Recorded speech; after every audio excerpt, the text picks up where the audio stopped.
Well, but he's just not a teacher. Black people now want to be taught. They don't want to be just spoken to. They want to learn something now. They want to clear the smoke. So what is his purpose? You have to ask him that. You can't ask me what his minutes of fire conference. You have to go to him and ask him that.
What up? Here we go.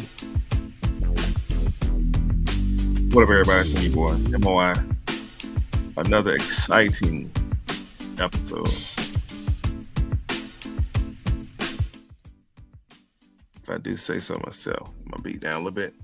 Another exciting episode, man. We in the building, and today can be a little bit different. Today we're just doing some discovery. Okay. So I'm just going to take you along kind of my path of how I study, how I put things together, and just trying to connect those dots. Y'all know I'm real big on timelines and time frames and stuff like that. So just trying to connect the dots and see what happened. For the past couple of days, I've been really in the space of thinking about these American Africans. The American Africans. I know we're used to hearing the term African American. Because remember, I think I went live last week. I was saying Africans of America. Not African Americans, but Africans of America. Or Africans and Americans is what I was saying. Yeah. Africans and Americans, not African Americans. Like, don't run it together. Put African and Americans. So the other day, a friend of mine had ran across and she said, hey, you ever thought about why don't they call them American Africans? I'm like, damn. So today, with that thought, we're going to talk about some American Africans and try to disassociate the histories between the American Africans and the indigenous Americans. And some people say the indigenous Americans are of African ancestry. And I don't dispute that. But I would say after about 13,000 years, how many of our generations that is, we have to start looking at that genetic group.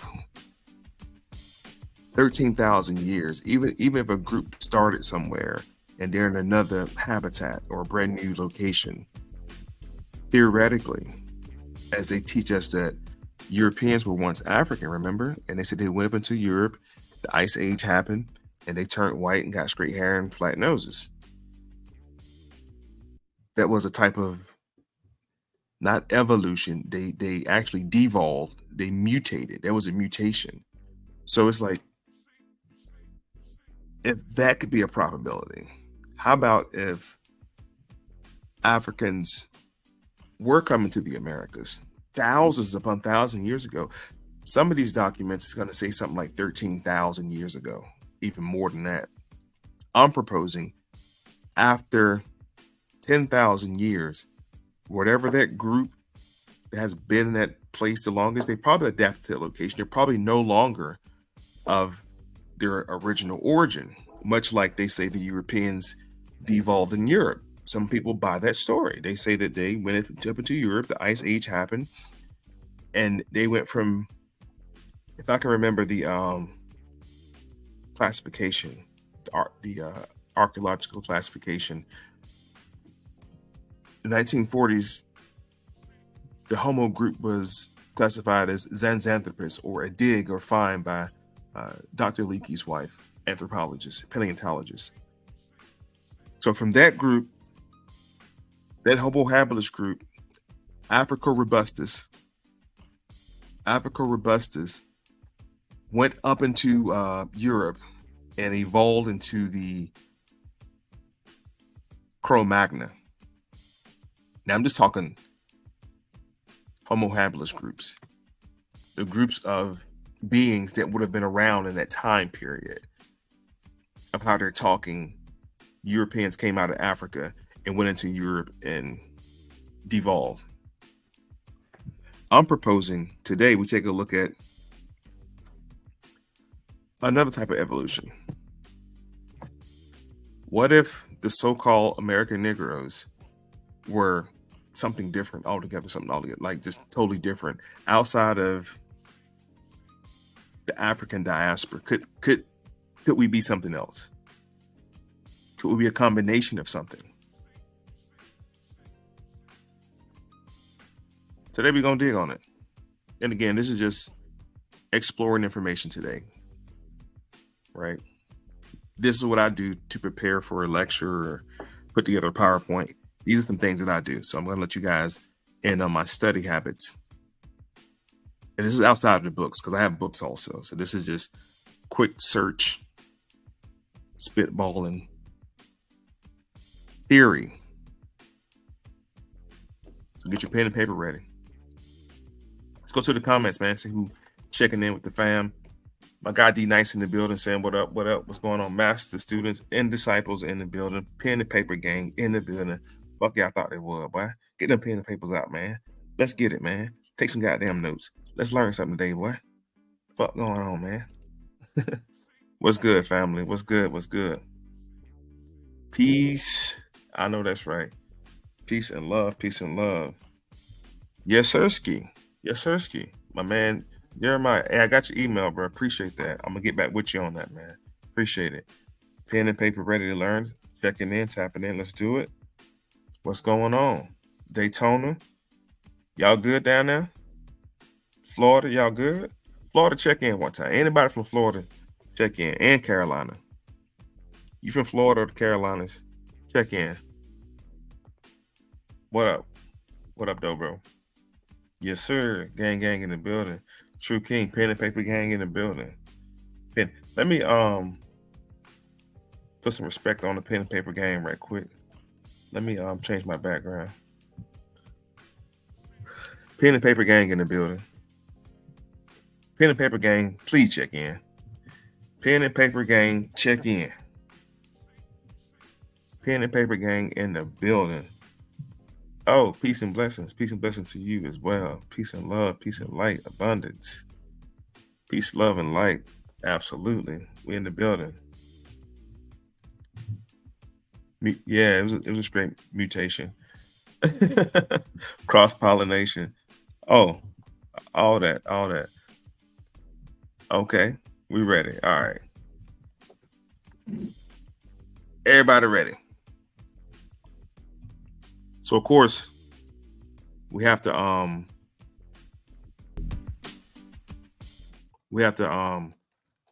go back in history. I have to put some historical context on the story. We all know that this story starts off with a conquering people. This story starts off with conquesting, conquistadors.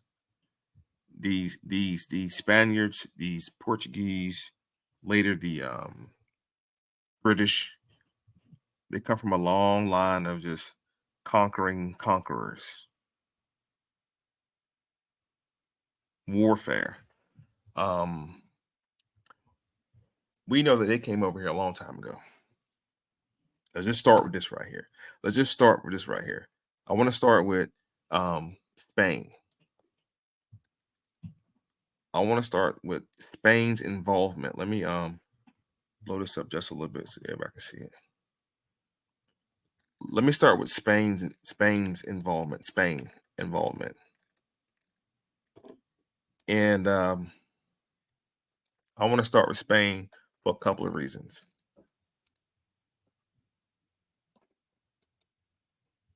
Cool. Everybody can see this right here. I want to start with Spain for a couple of reasons.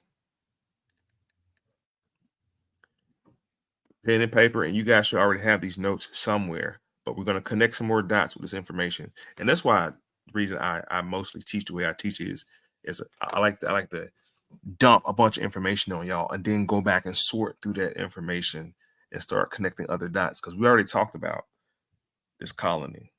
Now, whether any of you guys did your due diligence on actually studying this information about this colony, something interesting happens. 1526, Spanish explorer Lucas Vasquez established the first colony, first European colony in the continental United States, San Miguel de Guadalupe, on the coast of what is now Georgia or the Carolinas. Along the coast of America, particularly the East Coast, Eastern Seaboard, there are a chain of islands. There are a chain of islands. Let's take a look at them. Hold on.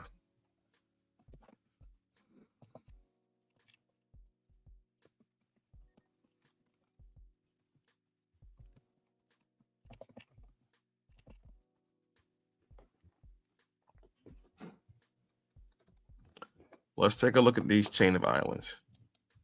These chains of islands become important for a couple of reasons.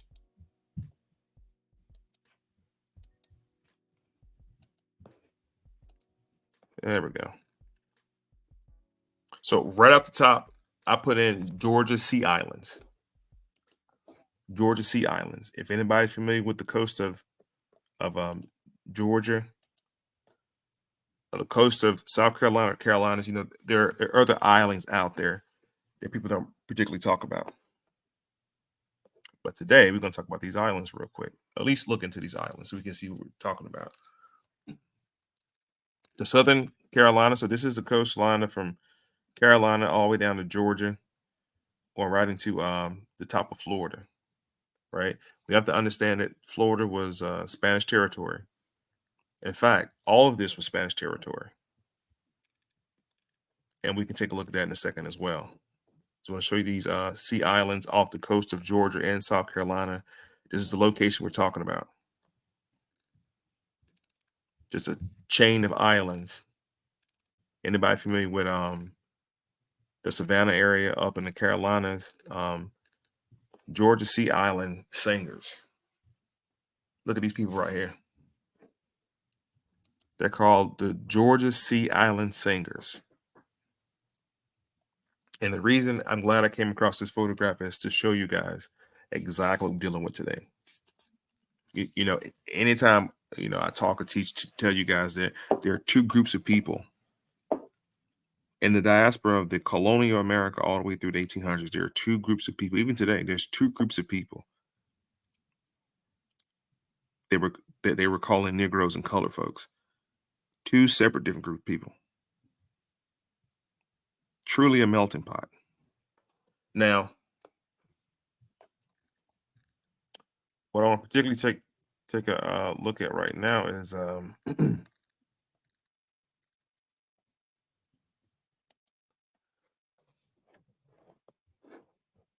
settlement of these islands. The settlement of the islands. Sea islands, Georgia, see Florida right here, up to the Carolinas. So now what I would do is just make note of the territory.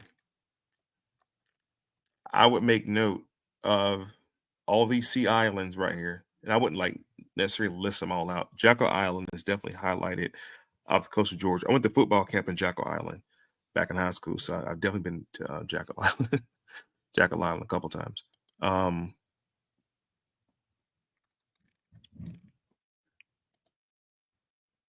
Yep, for sure. Absolutely. Jekyll Island. Yep. Yep. So y'all already know. So now what I want to take a look at now, um who settled that territory, because we are very familiar with the territory of Virginia, the east coast of America. We're familiar with those settlers. Let's look at some early settlers down south. This is in 1526, by the way. Jamestown was 1616. And I have come across information that show that early people were here earlier in the 1320s or some shit like that. But 1526, Spanish explorer. We have a person, we have a dates. So write that date down. Again, these should already be in your notes. Just taking, I want to take a look at who came there. That's what I want to see. It was established in 1526. Didn't last long. It says it was abandoned 6 weeks after the establishment. Reason for abandonment was disease, hunger, slave uprising. Okay, so let's highlight slave uprising and hostile Native Americans. So right there, we're looking at two groups of people. Off the rip, off the top, off the TOP, we're looking at two groups of people, two different groups of people. And if you're not able to recognize that we just read two groups of people, then we have to start there. It was a slave uprising. So we can assume that the slave uprising was a group of individuals in the 1526, and it says and hostile Native Americans. Now we already know that some of those Native Americans were the slaves, but some of these Native Americans were intermingled with other slaves, not just Africans, but even Europeans in 1526 were also considered to be slaves. So out of 600, only 150 survived. That is crazy. And how long they say it lasted? In 6 weeks. 6 weeks. So those other 350, 450, 550, 450, I think, was slaughtered or they died from disease, hunger, slave uprisings. I want to learn more about the slave uprisings because I think the slave uprising may be a thread that we can pull on for a second to show us other stuff. It says the colony was the first time enslaved Africans stepped foot on what is now the United States. So I want you guys to take time, because I'm not saying this. I want you guys to pay attention to what is being said as we read through this information. I'm going to pull up some actual documents also here in a second to substantiate. And the point I'm trying to make again is Africans who were brought to Americas are not to be confused with the indigenous Black people of America. the indigenous, and I paused. I'm like, Lord, as I was pausing, Negro, Black, color, like the census. Oh God, they switched the label so many times to where it has literally scrambled everybody's trajectory on which way to look for their ancestry. So again, I'm setting out to show you that a lot of these instances that we read about in history, like the other day I was showing you guys that Harriet Tubman was not indigenous to America. Her people were not indigenous to America. A lot of these people that we read in history are first generation Africans that are having the American experience. And I proved it with Harriet Tubman. Also, I showed you guys the first Anthony Johnson, who was the supposed, historically, the first African to own other Africans in America. But I was showing that this early colonial era of America, a lot of these Africans, literally from Africa, not from this continent, are it's their story, and we're adopting their story, such as the transatlantic slave trade, which I'm not saying it did not happen, but our people are more, I would say, tied up in that diaspora than they can talk about the Second Middle Passage, which affected more people of color in America did the North America than the transatlantic slave trade. Excuse me, because we're seeing right here in 1526, and I go again up top. This is the first time that Africans stepped foot in America was in 1526. San Miguel de Guadalupe. San Miguel de Guadalupe. That was the name of the colony. I just showed you guys on those sea islands. Now we're gonna see people later called the Gaul, and we'll look up the Gaul in a minute. Better known as the Geechee Gullah. So keep in mind the individuals. Keep in mind the area. Watch this.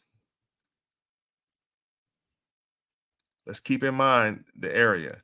The colony was established after Leon's expedition landed near Huayan Bay in August of 1526. They quickly relocated to the south, possibly Saulipo Sound in Georgia. The colony was doomed and only survived for 3 months. The colony was the first time that enslaved Africans set foot on what would now be called the United States. Within weeks of their arrival, the enslaved Africans revolted and vanished. They revolted and vanished. Let's dig a little bit more into this part before we go any further, okay? Can we do that? Let's just take it slow on this part, because we may not catch what's being said right here. The colony was the first time enslaved Africans set foot on what would be called the United States, and they all got away. They revolted. So they were dealing with hostile Africans and hostile Native Americans on the coastline of what would now be called Georgia and South Carolina, it said. So we're still in those same islands right there. Now let's take a look at what people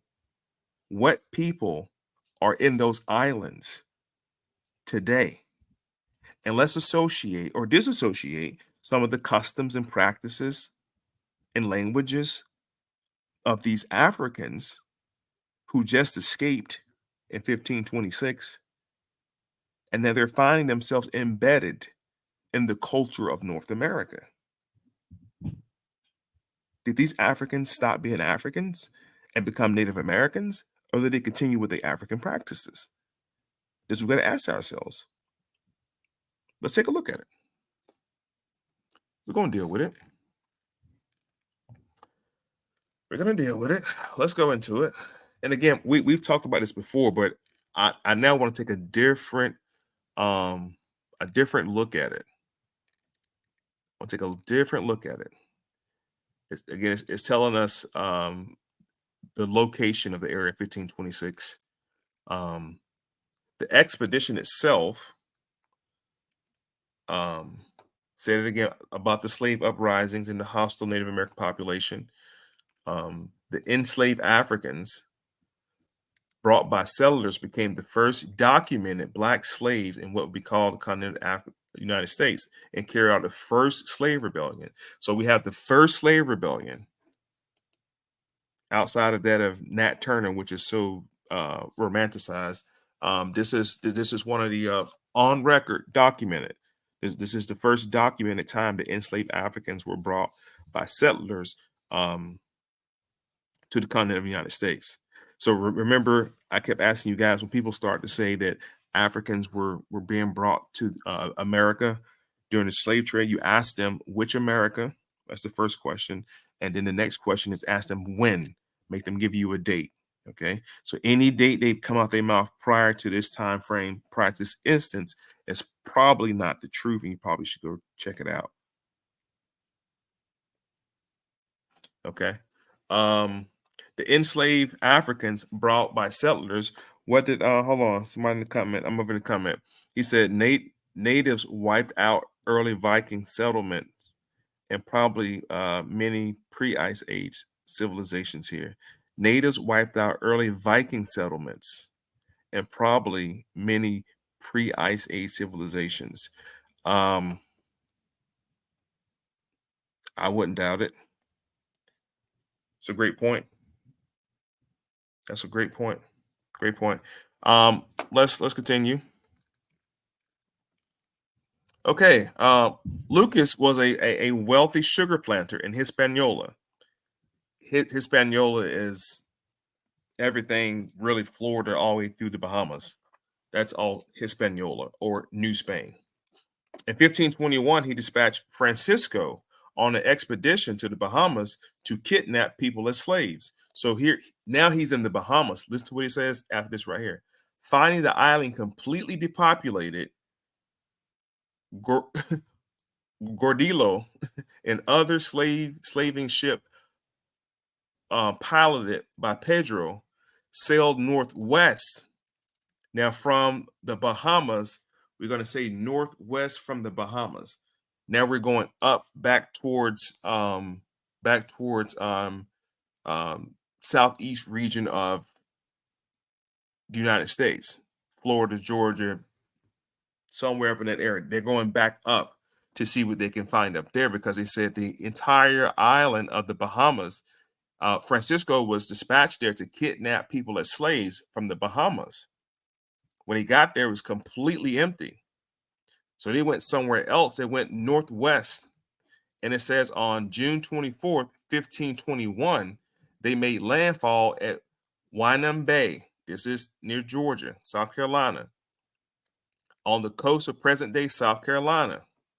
After some preliminary exploration of the region, they kidnapped 70 Indians. Let's just stop right there for a second. Let's just stop right there for a second. Let's just stop for a second, okay? So we got 1521. They're kidnapping Indians from what we could tell is Windham Bay off the coast of Georgia and South Carolina, not too far from Savannah.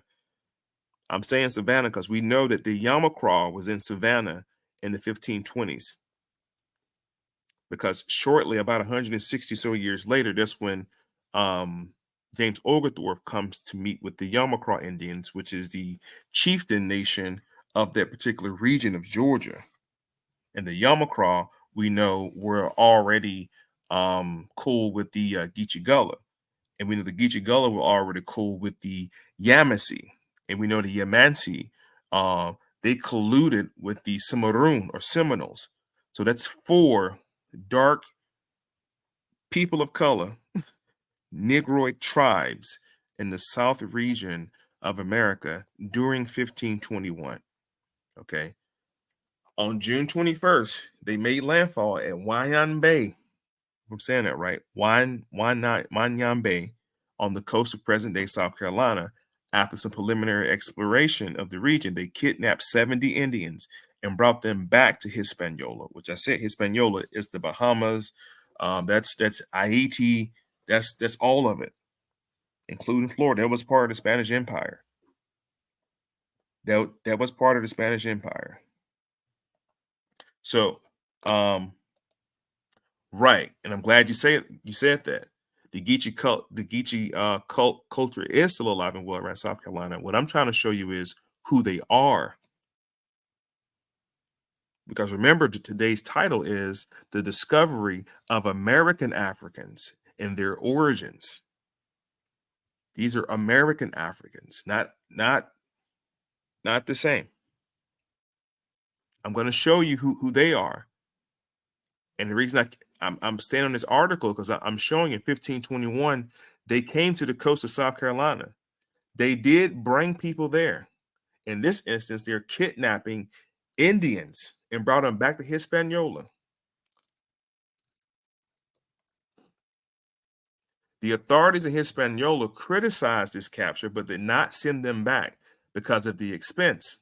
No penalty were imposed on the captors.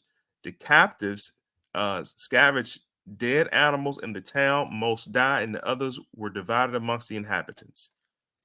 When they returned to Hispaniola, Gordito and Corjo Cujo brought back glowing reports of the land they found. They said it would not require military conquest, and once settled, the area would become rich and prosperous colony. Aloha, Elio, how y'all say that in Spanish? A-Y-L, Leon, got it.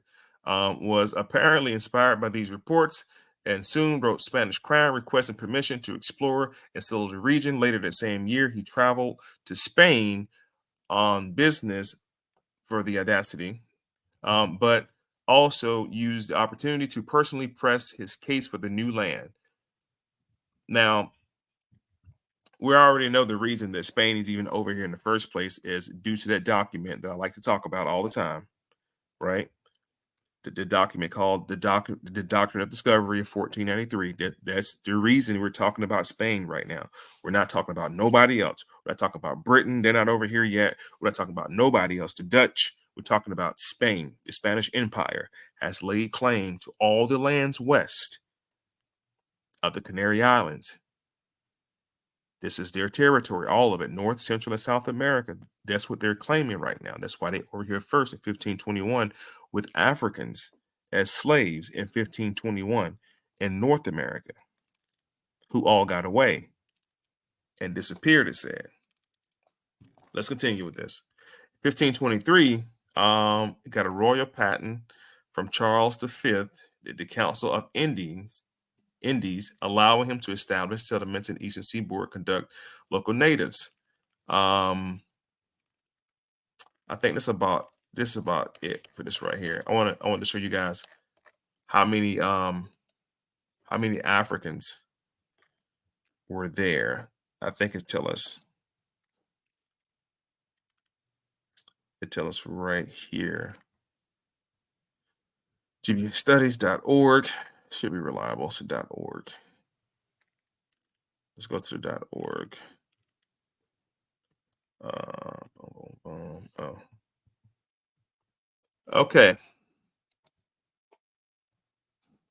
The first Africans to come to the Americas is believed to be Juan Canary, pronounced Canary, a free black crew member on Columbus' first voyage to the New World in 1492. The first African to come to America. Now, see how they're now. This is funny. Earlier, it said the first enslaved Africans came in 1521.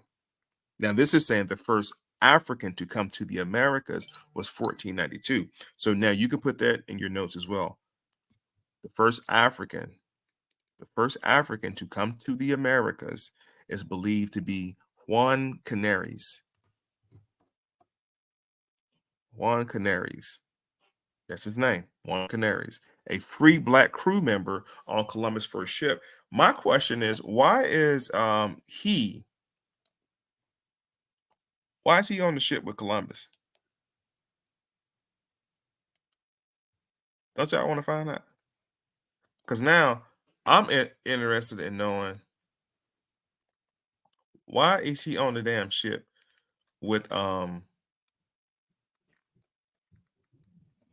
Columbus? Because we know what Columbus is coming to do. And I'm showing y'all these different sets of so-called Negroes. It's different sets of people We can't think they all had the same phenotype. They all had the same interests. They all had the same goal in mind, fight the power. They were not thinking like that back then. You had Negroes who were loyal to the crown. You had Negroes who were loyal to the ground. You had some new Negroes who ain't even from around. So uh, it, it's the old adage, all skin folks ain't your kin folks. Oh, the hijack is real. Oh boy, the hijack is serious. The hijack is dead serious. The hijack is very serious. So the question you have to ask yourself, why was this Negro free black? I say Negro, black, Negro, Negro, Spanish, Negro. Why was this free Negro a crew member on Columbus' first voyage? Columbus came 4 times. So this is the first African to come to the Americas is believed to be Juan Canaries, a free black crew member on Columbus' first voyage to the New World in 1492, because we understand where Columbus is coming from, right? Columbus is coming from Spain. Columbus is coming from Hispaniola. He's coming from Spain, the Spanish Empire. It says, if Canary indeed sailed with Columbus, he should, what? Oh, it should come as no surprise. We know that Africans probably participated in most Spanish exploration, Expeditions of America. We know that Africans probably participated in most Spanish explorations and military expeditions to America. So these are not the same people we're talking about. We're not talking about the people who are already here. So even if let's just if was a fifth, even if Africans came to the Americans thousands and thousands of years ago, these are not the same people that are returning back over here. They're not coming for them. They're not the same people. This thousands of years have gone by. New traditions, new customs, new ideas, new thoughts, new thinking, new gods, new land, new deity, new food. Shit is different now. So even if the indigenous Yamakra and Cherokee, Sioux, Coweta, even if they are of African ancestry, that DNA is so old that these new Africans that are coming to the Americas now, they're coming for conquest. They're not coming to shake hands. They're not coming to swap recipes. Like, they're coming to help these Spanish take, because these Spaniards in this time frame, they were Negroes. These were the Negroes. This was the Negroid race coming over to the Americas to destroy another Negroid race, but not for themselves, under the consecration of the Catholic Church, under the doctrine of discovery, or it's known as the Indica Terra Covina in 1493. These were what y'all are celebrating as Moors from the Iberian Peninsula. These are those Africans that are coming over here with Columbus in 1492. Okay? So now we're getting somewhere. Now we understand that there were a group of Africans who were enslaved indeed, who got brought over to the first Spanish colony, 1526. And we now have seen proof in 1521 that Native Americans were being transported out of America. So you had Africans being brought to the Americas, and you had indigenous Indians being taken out of America. Why didn't they just use the Indians that they had captured in America to be slaves? In some cases they did. In most cases they couldn't, because they knew the woods. They knew they was at home. You're not going to put somebody in slavery in their backyard. If they ever get out that backyard, they know where to go. You don't know where to go. You just got here. So it was easier to take those native Indian Americans and transport them down to the islands of Hispaniola, because that was foreign territory to them. They didn't want it, or some cases they got shipped to Europe. Some cases you don't believe me, I'll show you in a minute. In a lot of cases, they took Native Americans back to Europe. Chief Tamachichi went over there, Chief Metacon. It would take them to Europe, bring them back over here. Let me show you how we do over here in Europe. You probably had a Diddy party or some shit. I don't know. I'm just saying that they wild out back then. Absolutely. Absolutely. Absolutely. That's what I always say. Y'all giving these palm colored people too much credit. They're not that smart. They're not that smart. Our people were the op. We were our own op. I mean, it's not funny, but it's like we are our own op. This is crazy. How you op yourself out? Crazy. Slavery had existed around the world for thousands of years. The pyramids in Egypt were built using slave labor. Enslaving people, capturing in battle, including women and children, was common practice around the world. Being a slave meant you lost your freedom and you were forced to work for someone who owned you. Slavery was not the same slavery was not the same in all societies. Right here. Many of the enslaved Africans in Spain were household servants. Others worked in Spanish ports and cities as laborers, artisans, and skilled workers in the various trades, including shipbuilding. Some enslaved men worked as crew members on board sailing vessels. Many of the enslaved Africans in Spain were household servants.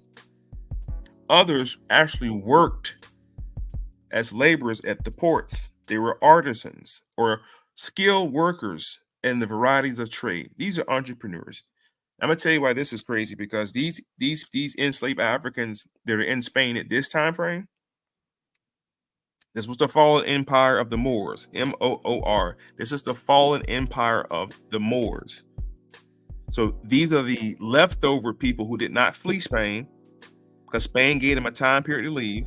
And there's a whole situation with April Fools, supposedly, is when they tricked the Moors to go on board the ships and they set the ships on fire. So a lot of the Moors did not flee the city.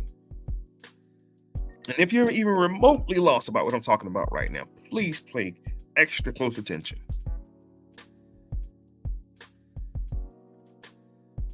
This is when King Ferdinand, if you have not researched King Ferdinand, go research who King Ferdinand is. Queen Isabella. These are two common families, not common, they're not common. Two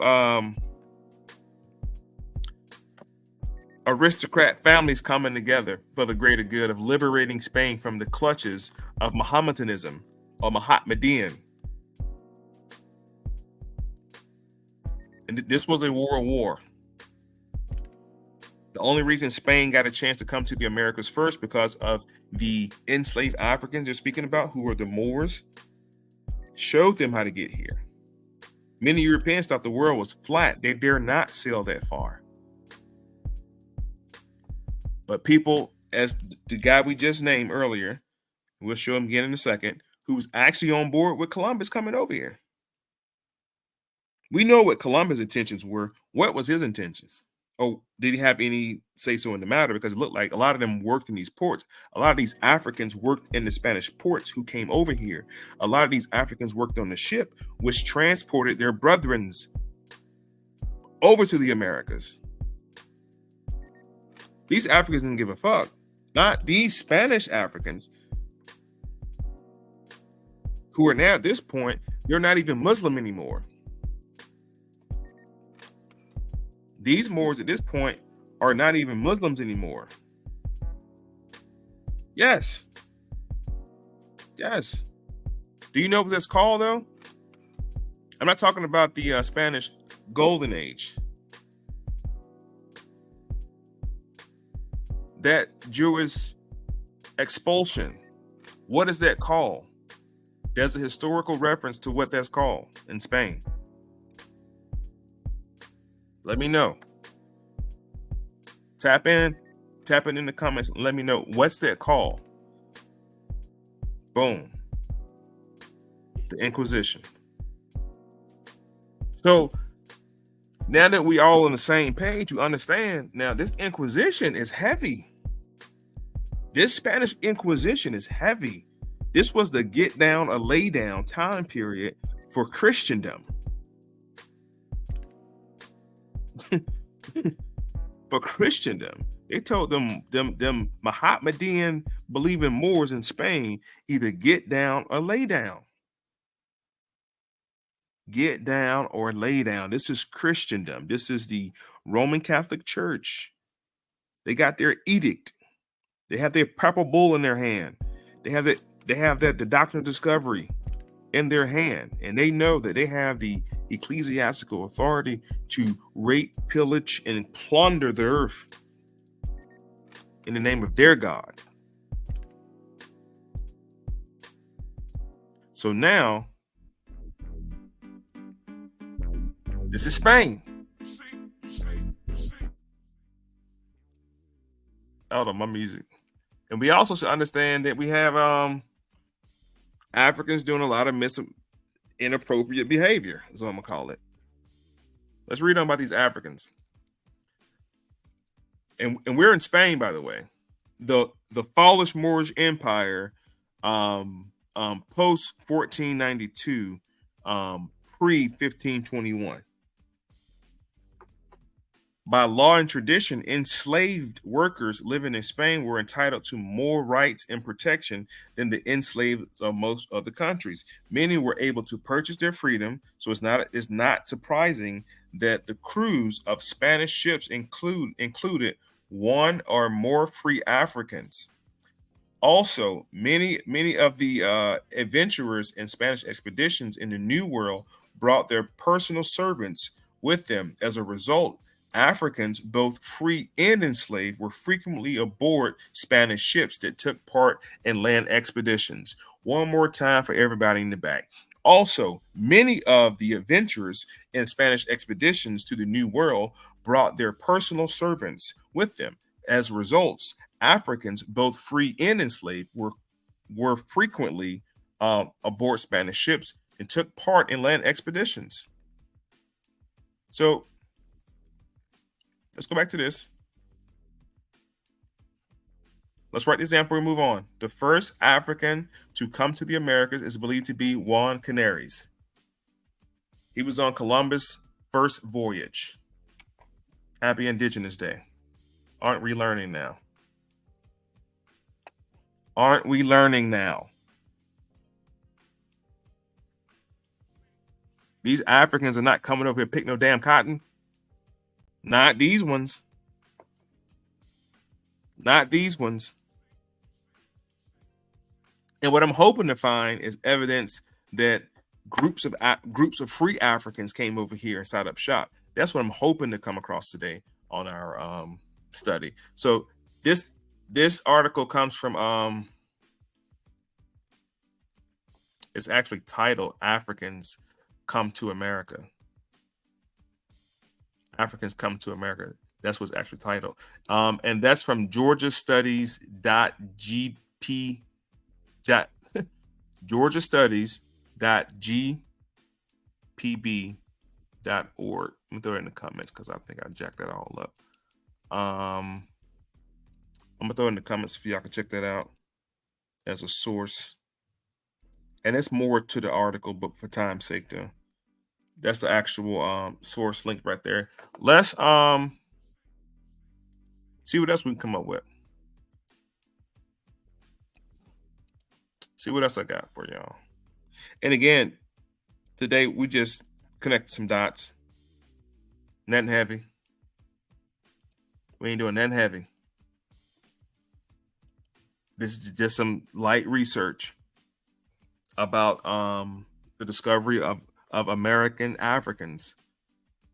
This is discovery of American Africans, not African Americans. You see how it sounds when you say American African? I want you guys to practice 3 times a day in the mirror every morning, reciting American Africans, American Africans, American Africans, American Africans. That disassociates you from that word.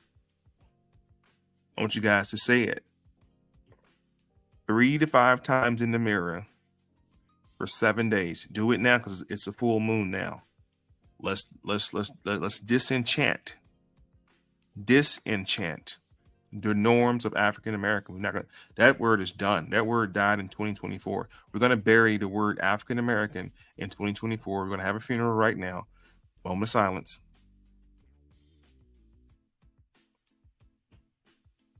Okay, African American is dead. We're no longer saying it anymore. As a collective, we're gonna start saying American Africans.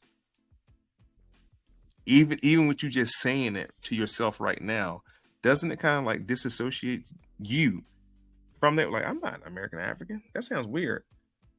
Because it is weird. Okay. Coweta County. Coweta County. Coweta. Okay. 1829. Then the trail goes cold. Can you help me with any information? I can. Shoot me an email, bro. I'll do what I can. There's people down here. I got people down here that can help you, assist you with that. Shoot me an email, the MOI podcast at gmail.com. Shoot me an email and I'll give you some assistance on that. That's pretty dope, man. That's pretty dope.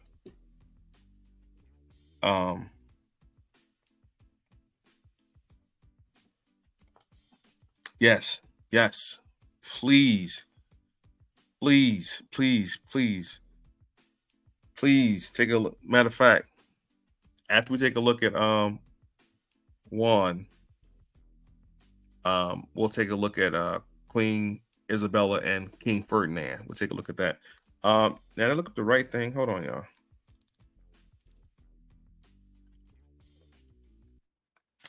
So we got the right one, Mr. One, right here.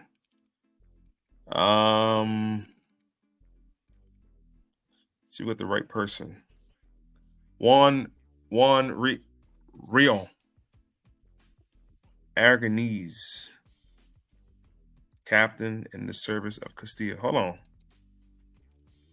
Aragon. This not the same person, I don't think. But then again, it could be. Let me just keep looking a little bit further. Hold on. Nah.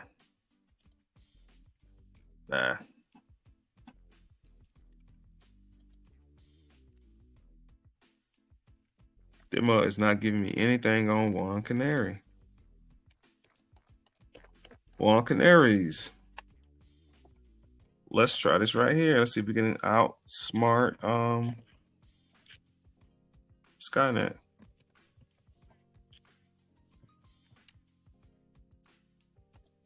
We can find something else on here.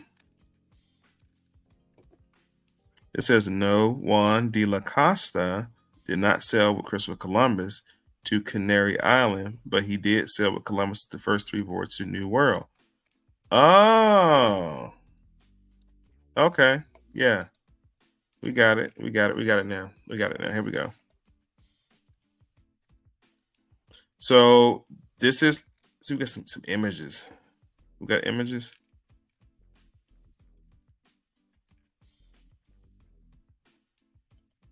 No images. Let's see if we can get an image of one. Let's see if we can find one.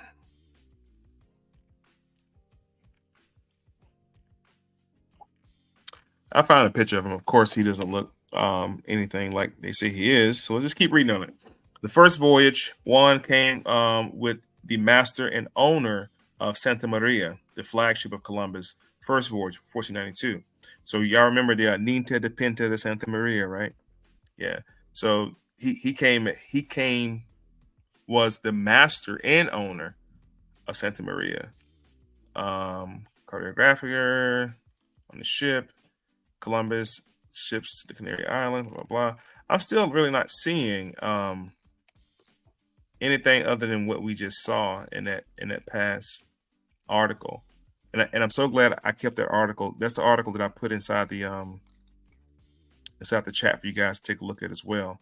But I mean, according to this article, it says the first African to come to the Americas is believed to be Juan Canaries, a free black crew member on Columbus' first voyage to the New World in 1492. And we see right here that Columbus' first voyage It has a Juan de la Costa.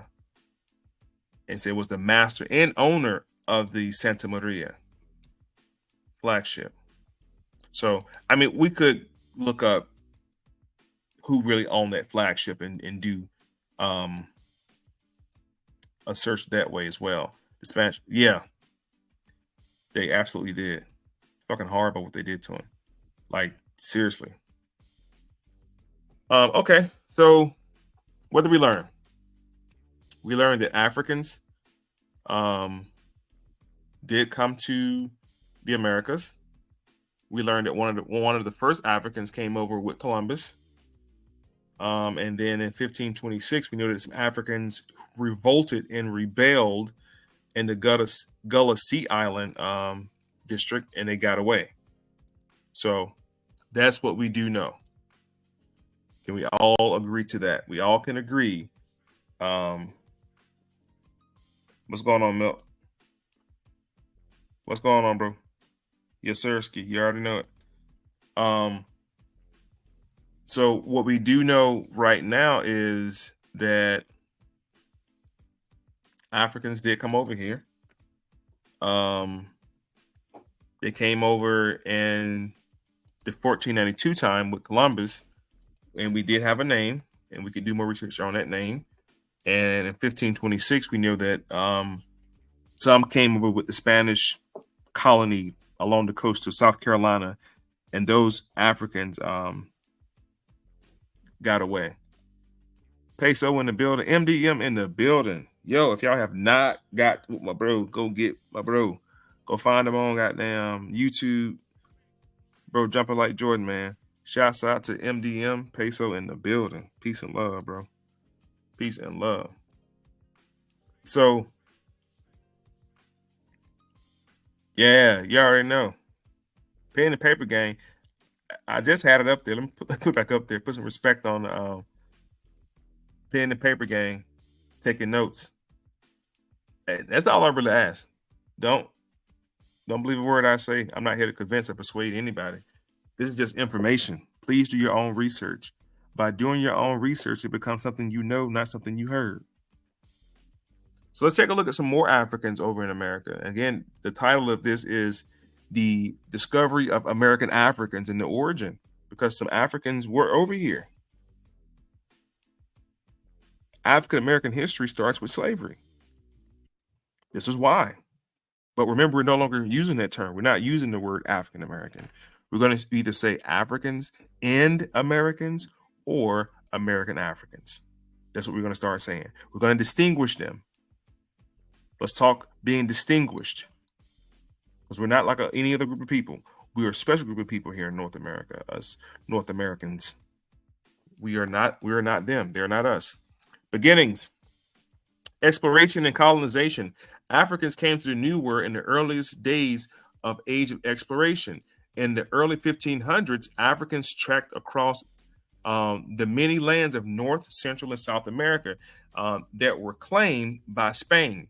Some coming in freedom and some coming in slavery, working as soldiers and interpreters or servants. Okay, let's take some time and let's just digest this real quick. Let's go to our source real quick so we know what we're working with. This is from the Library of Congress. Library of Congress, loc.gov. Immigration and Relocation in U.S. History is what it's called. Immigration and Relocation in U.S. History is what this is called. So, we're going to talk about some immigrants coming over here, and we're going to be in the U.S. So, we're not going to talk about nowhere else but the United States history when it comes to people immigrating and some people getting relocated. Okay. So, that's what we know off the top. Off the top, we know we're dealing with immigration and relocation in America. North America, U.S. America. Off the top, the paragraph I already done unloaded for you. Africans came to the New World in the earliest days of Age of Exploration. In the early 1500s, Africans trekked across many lands in North, Central, and South America, and they were claimed by Spain. Africans trekked across many lands in North, Central, and South America that were claimed by Spain. That was the Spanish Empire. Spain, the Spaniards who conquered the Moors of Spain had not no knowledge exactly of what was over here. These Africans who came over with them, who were very familiar with the kingdoms and riches of North America, had to explain to them what was happening over here. Like, no, you think Africa got it going on? I can show you 3 Africas, bro. Not in size, but just in riches and gold and diamonds and oil and things that would fuel the psychology of white supremacy and Christian domination throughout the Americas. Like, this shit became their fuel. It is crazy. But we don't oftentimes take a look at who really are the ops. Who are the ops? And we celebrate these Tartabouche, raghead wearing Moors.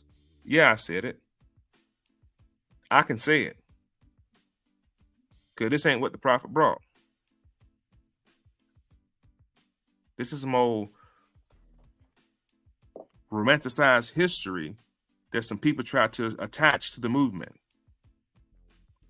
These motherfuckers, Moors from Spain, who were converted Christians, because by the time that Spain was coming over to the Americas in the 1400s,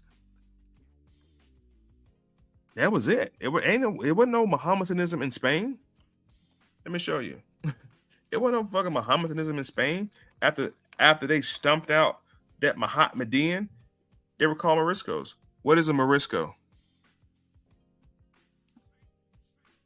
Hold on. Hold on. More.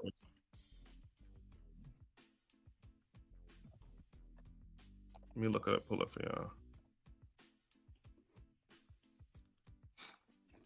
There we go. I'm gonna show y'all what happened to those dark-skinned Moors in the Iberian Peninsula who didn't get out of town in time. The Morisco, write that word down, Morisco. The Morisco were Muslim people in Spain who were forced to convert to Christianity or face exile. The term Morisco in Spanish for Moorish. Let's soak that in. The term Morisco is Spanish for Moorish. The Moriscos were Muslim people in Spain who were forced to convert to Christianity or face exile. So when they say somebody's Moorish, that's the Spanish term for the term Morisco, which are Muslim converts to Christianity. That's why it's Moorish science. Moorish science. But not only did Morisco mean Christian Moor, it's literally the word for Moorish. So when you say Moorish Science Temple, you can very well say Morisco Science Temple as well, because the Moriscos were Muslim people in Spain who were forced to convert to Christianity or face exile. They were Muslim converts. The Moriscos were a diverse group, including Spanish Muslims. Voluntarily converts, and North African Muslims. The Spanish began the conquest in the 11th century, forcing Muslims to retreat from areas they had conquered. The last Morisco descent were expelled in 1610. The Moriscos faced many hardships, including discrimination, taxation, reduced silk trade, and punishment for ignorance. They were also ordered to stop speaking, writing, and dressing like Muslims. They were also ordered to stop speaking, dressing, and writing like Muslims. They were also ordered to stop speaking. They were ordered to stop speaking Arabic and dressing like Muslims. They were forbade to do that. It was illegal to do that. The Moriscos were expelled in 1609 to 1614, with an estimate of 300,000 being forced out. Most settled in North Africa, where they adapted quickly to their new surroundings. The exploitation of the Moriscos is seen as a tragic tale of mistaken assumption and enmity, but also an unexpected opportunity for North Africa. It also remains an endearing element of Christian Muslim perception of each other's faith. Just wanted to demonstrate to y'all when we're reading this passage. Go back to our Africans. Now that we know that Africans came to the New World in the earliest days of age of exploration. In the early 1500s, Africans trekked across many lands in North, Central, and South America that were claimed by Spain. Some coming in freedom and some coming in slavery, working as soldiers, interpreters, or servants. That's interesting that they would say working as soldiers. They were conquistadors too. They were fighting and killing Native Americans over here too. Right. Okay. These Africans, they didn't come to pick cotton. They were on the hulls of slave ships either. Some were slaves, but some were also soldiers, and some were interpreters, and some were just servants. Explorers of Africa descent joined the expedition of Francisco Vázquez de Carnedo, Ponce de Leon, Hernando Cortez, Hernando de Soto, and many more. Esteban de Durance, also known as Escaviso, was born in Morocco and held in slavery by Spanish captain, traveled from Cuba to what is now Florida, was shipwrecked near Galveston, and served as a scout and interpreter on long journeys throughout Mexico in the land that is now the state of New Mexico. Let's go back over this again. This person right here, I'm gonna look him up. Esteban. I got a picture of him. Let me get it over to the screen. But let's read about him one more time before we go to him. Also known then as Estevanico, who was born in Morocco and held in slavery by Spanish captain. He traveled to Cuba, what is now Florida. Remember I told you about Hispaniola? That was all that territory. That is saying Cuba was now what is now Florida. It was called Cuba. It's Florida. They shipwrecked near Galveston and served as a scout. This is him. He served as a scout and interpreter on long journeys throughout Mexico and the land that is now the state of New Mexico. So how did he know the language of what they were speaking out there? He wasn't even, what was he? Okay, come on, let's make it make sense. He was from where? Born in Morocco, held in slavery by Spanish captain, traveled to Cuba, what is now Florida, shipwrecked near Galveston. He served as a scout and interpreter. At no point in time did it say he came to the Americas first, learned the language of whatever tribe was in America, then went back to Spain, then got captured, then came over here. No, it just said he got captured. He was born in Morocco. He was held in slavery by a Spanish captain. So he was in slavery there. He traveled to Cuba, what is now Florida, was shipwrecked near Galveston. He served as a scout and interpreter on long journeys throughout Mexico in the land what is now New Mexico. How in the hell did he know the language of the people that were already here in order to come from Morocco to come over here? Because they all spoke the same language under the Moroccan Empire.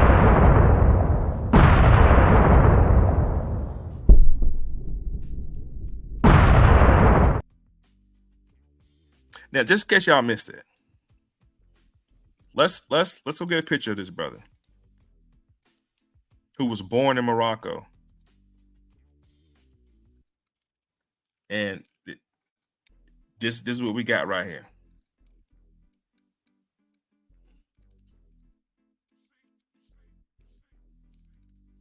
the Moor. Esteban, the Moor, the New Mexico nomad. So we got Africans that are coming over here in the time of Columbus who are assisting the Spanish Empire. Esteban, he assisted the Spanish Empire, the House of Castile and the House of Aragon. He's assisting them in exploring and being an interpreter. It said he was an interpreter. So who went through those territories? Let's go back to our paragraph. We'll come back to him in a second. Let's go back to our paragraph. Right here. It said, let's read right here. He was known as that name. He was born in Morocco, held in slavery by Spanish captain. He traveled to Cuba, what is now Florida, in a shipwreck near Galveston. He served as a scout and interpreter on long journeys throughout Mexico and the land what is now called New Mexico. So he was on the trip with people like De Soto.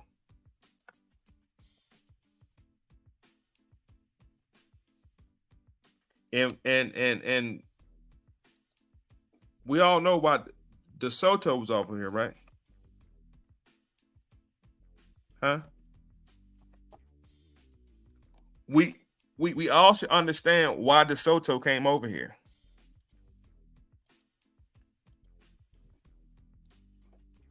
And what I'm saying is the brother I just showed you was assisting. Look at him. Look at De Soto. He's mighty swarthy looking, isn't he? He's mighty swarthy looking. Hernando de Soto. Let's look at the area that Hernando de Soto went into. Okay, remember, we just talked about the Moorish brother ship crashing near Galveston, right? Oh, yes, sir. That's exactly what it was for. But let's learn on about this golden empire that the Moors told the Spanish rulers that was over here. let's learn on about this lost city of gold that De Soto and Cortez was both trying to get the claim to. Hernando de Soto. We're talking about the Spanish Empire, Spanish rule. I've shown you Spanish Africans known as Moriscos or Moorish who are assisting Spain in conquering the shores of the indigenous population of North, Central, and South America. I am single-handedly showing you about the American Africans. What makes them American Africans? This is the continent that they're discovering, right? So it wasn't just Cortez. I'm showing you people who was beside Cortez, people who was with Cortez, people who was navigating the land. And it's just like somebody who's been to your house and they're coming back to your house and they have to show people how to get to your house because they've been there before. He is showing and assisting the Spaniards. So this is going to make you look at the Atlantic slave trade just a little bit different. These are Moorish converts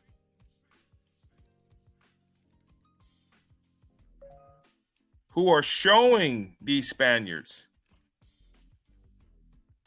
and they're assisting the first African traverse Texas, the Moor. I want to see something real quick. I want to check this out real quick and see what this right here says.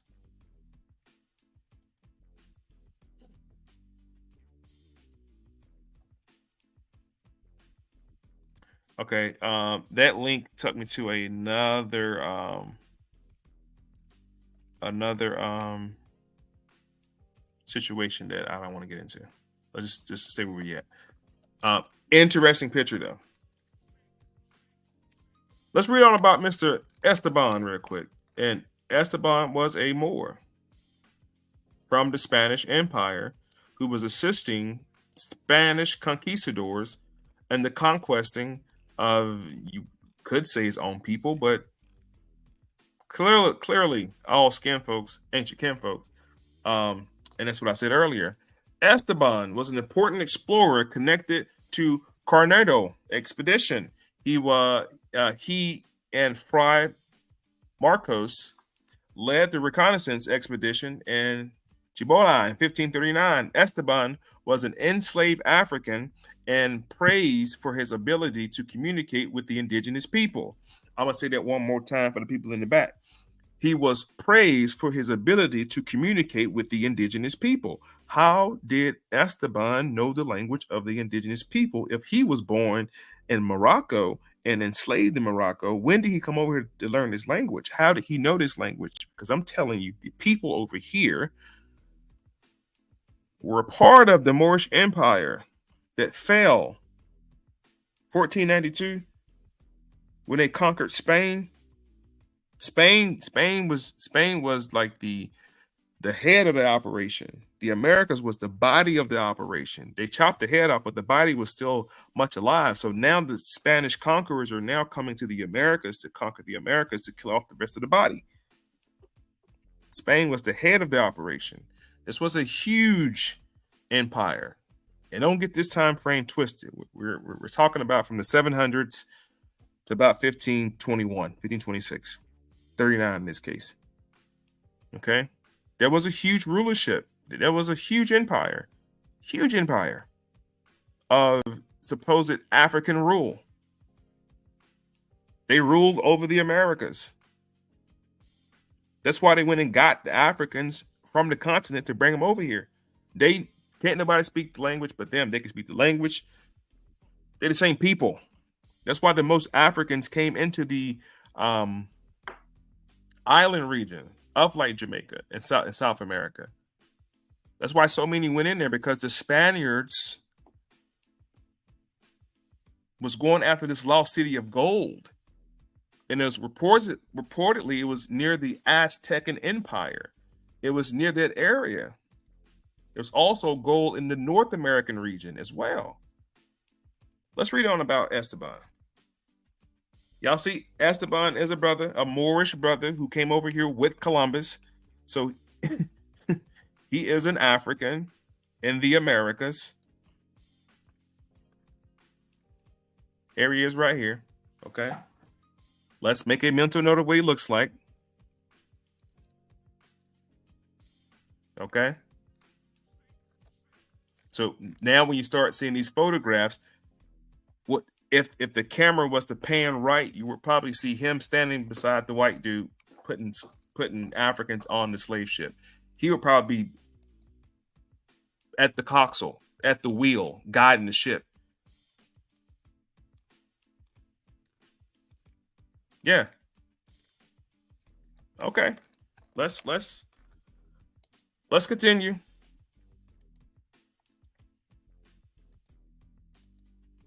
This is how I study. This is how I put stuff together.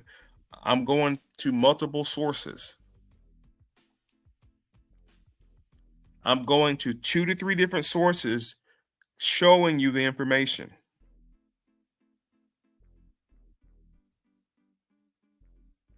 Okay. We have to understand this. I'm just introducing you guys to more information that you might have not thought of. Now it's up to you to take the little information I'm giving you and go do your own research. Start digging. I'm giving you more than enough information, probably new information to some. Press 111 if you've never heard of this. What I'm talking him. I gave you a name. Press 111 if you've never heard of him.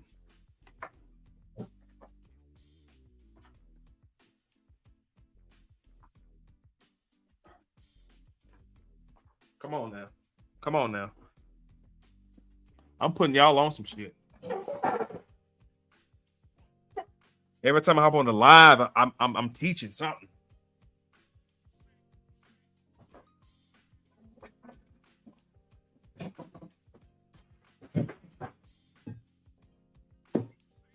111 in the comments. Come on. And if you have heard of it, then cool. No harm, no foul. If you have heard of it.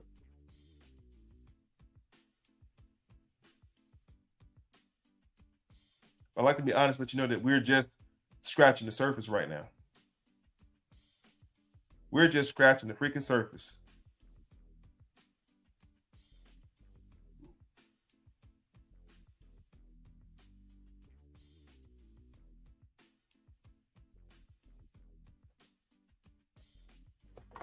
Okay, let's continue.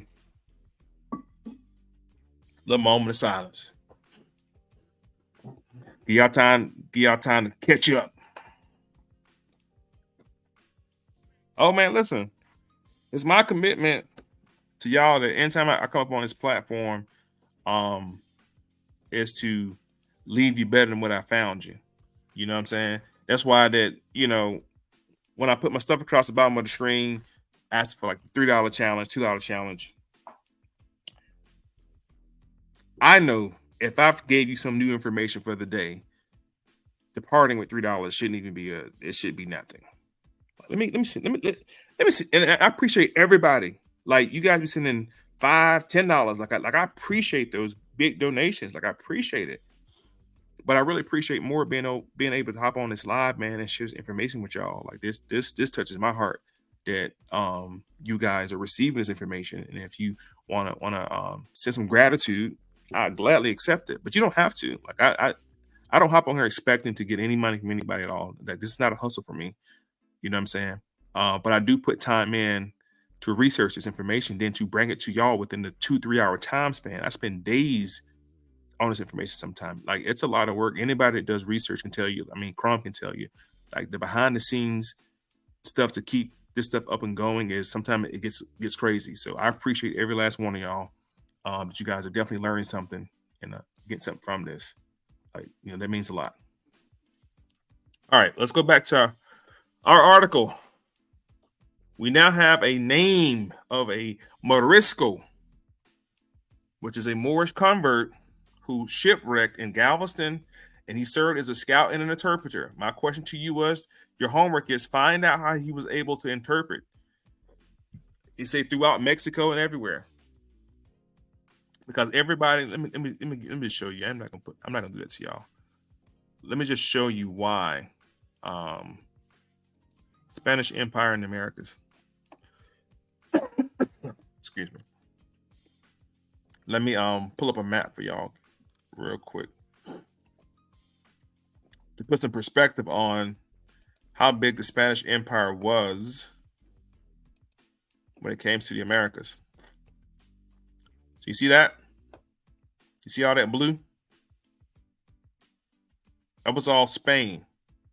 There's also the old Moorish Empire. See right here? Also part of the old Moorish Empire. Okay. The hub of the empire was in Spain. Spain was the hub, kind of like the headquarters. So truly, Africa had nothing to do with it other than the fact that these inhabitants of the Iberian Peninsula, some were from Northern Africa and others got pushed down into Northern Africa to remain there. So that's that. This is the Spanish Empire, all that yellow right there. Spanish Louisiana, Florida. Hell, I can show you maps where they even had Georgia and Carolina was also part of Spanish Empire of Spain. Just want to put it into context for you guys when we say Spanish Empire. How much of the Americas was under the Spanish Empire? The islands. This is Hispaniola. That's what I was mentioning earlier about the Hispaniola part. Spanish Empire. All right. So now we have a understanding of the Spanish Empire. Let's go back to our article real quick, and let's push on through this article.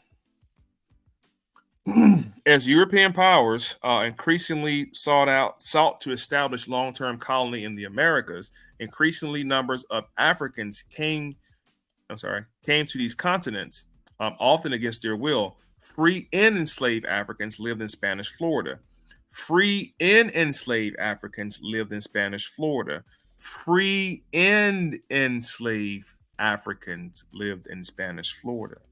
By the late 1600s, in 1619, a year before English pilgrims arrived at Plymouth, Massachusetts, a group of 20-odd African people was brought to England's Jamestown colony in Virginia.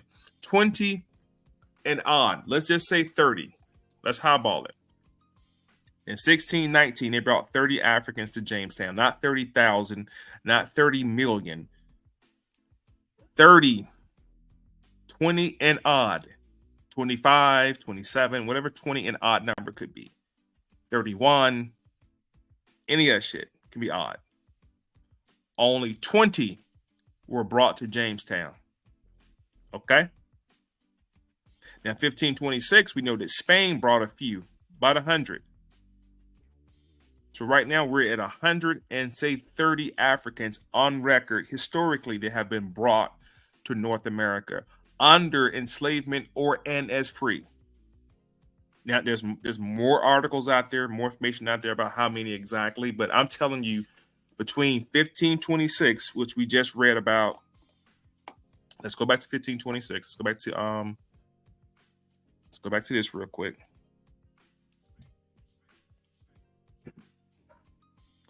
I'm only working with one computer today, so I apologize for the slow camera switch of information. You guys were working with me. I seem to have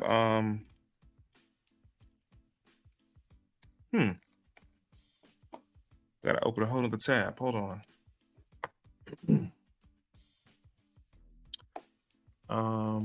How many Africans were brought in 1526 Spanish colony? All right, there we go, right there. Boom. Skynet saves the day again. All right, there we go. So before 1619, which we just talked about 1619, it said 20 odd.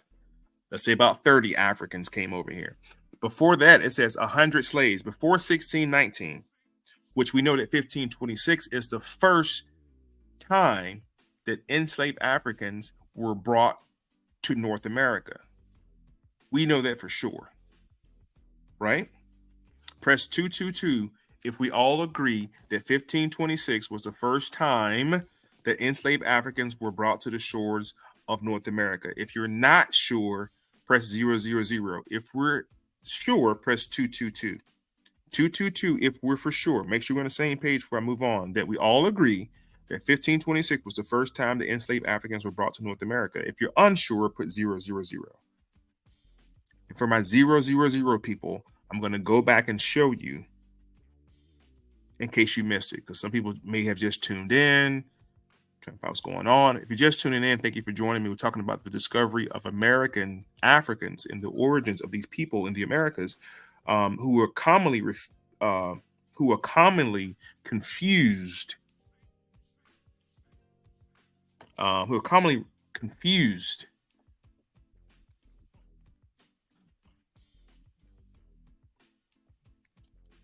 Mississippi in the building. What's up to the sip?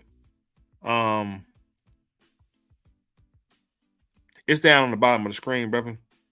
The Cash App down there, Zelle, all that stuff is at the bottom of the screen, brother. Appreciate you in advance, my brother. Okay, that's okay. That's okay.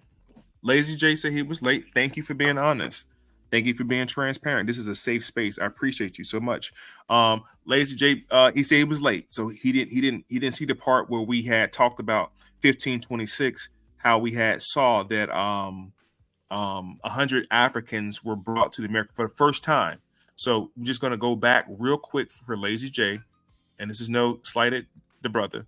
We just want to make sure everybody's on the same page, okay? It was a Spanish colony in Georgia, bro. This was the first one. And we know it was the first colony because we can track 1526 is about, oh God, quick math, from 1493 to 1526, 23, 29, but about 30 years, almost 30 years later, after the 1493 Doctrine of Discovery, which I can go back to that as well to show you, we're talking about Spain's presence in the Americas and the participating Africans who were along with them. Now, they're going to call these participating Africans Moriscos. They're going to call them Spanish also because technically they're now Spanish. I know identity change, identity theft. I don't understand the resolution for that, but that's what happened. So 1526, Spanish explorer Lucas Vasquez established the first European colony in the Americas. I'm sorry, in the continent what will become the United States, Saint Miguel de Guadalupe. That's the name of the first colony. More importantly, to your point, to our point, right? San Miguel is the former Spanish colony founded in 1526 by Lucas Vasquez. It was the third settlement in North America, north of Mexico. Early 1500s, Spaniards were conducting expeditions to the known area known as South Carolina and Georgia to kidnap Native Americans as slaves. Are we understanding what we're just seeing right now? Native Americans were being kidnapped off the shores of Georgia and South Carolina. So I'm Lazy J, to your point, to my point, to wrap this up, because I want to move past this. I just got a new point in my head. Basically, what we were saying was in 1526 was the first time that Africans were brought to the shores of North America, not the Americas, period, just North America. 1526, about 100 or so Africans were brought over by Spanish colonists to set the first colony. This colony was named San Miguel de Guadalupe, which was a Spanish colony in North America along the South Carolina, Georgia coast.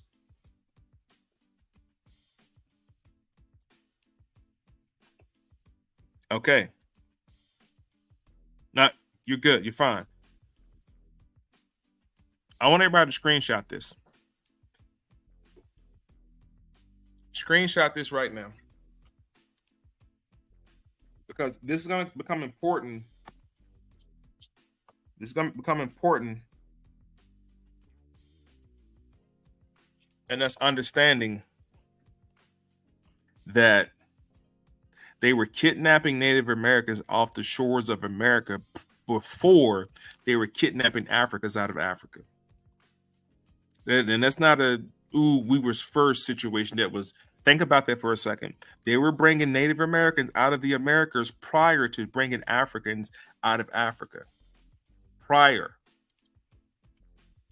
Before. And it goes on to talk about the rebellion, but basically about 100 or so Africans, 100 slaves, 1526 were brought to Georgia. Why is that important? Because in 1619 they said 30 or so odd, right? How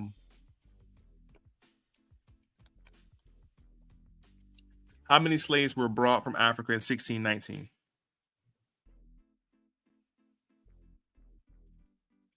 The first, you know how Black people love to celebrate that term. She's the first African American, so he's the first African American president. He's the first. She's the first. We love that term, the first.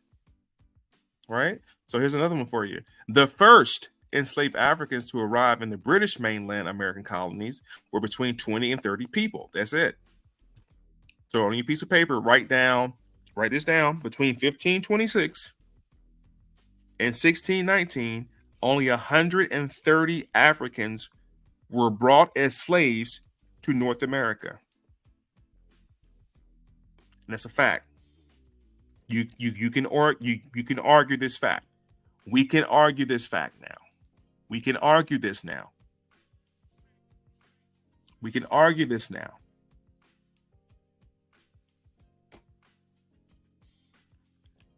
Exactly. Exactly. Almost 100 years later, exactly. 130 in the comments. Put 130 in the comments right now, just so I can make sure you guys are tracking with me. Put 130. Put 130 in the comments right now. I want to make sure you guys hear me loud and clear. I want to make sure you guys hear me loud and clear. 130, give or take. Give or take. Hell, we can give them another 130.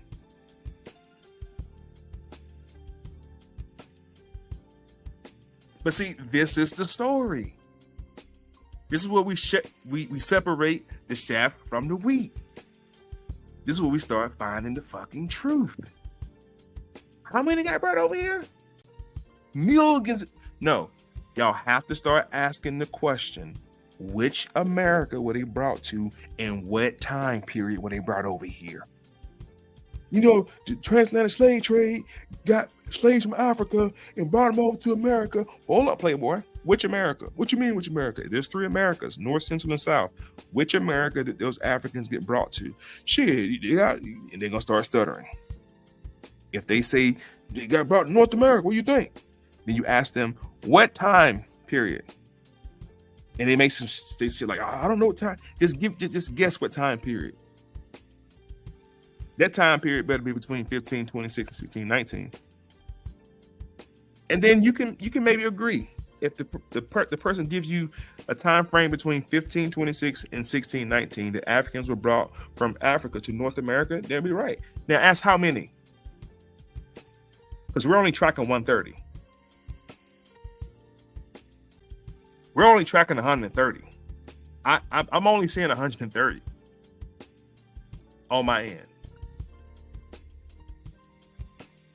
end. And of course, we can go deeper into this, right? And just ask how many Africans were brought to North America.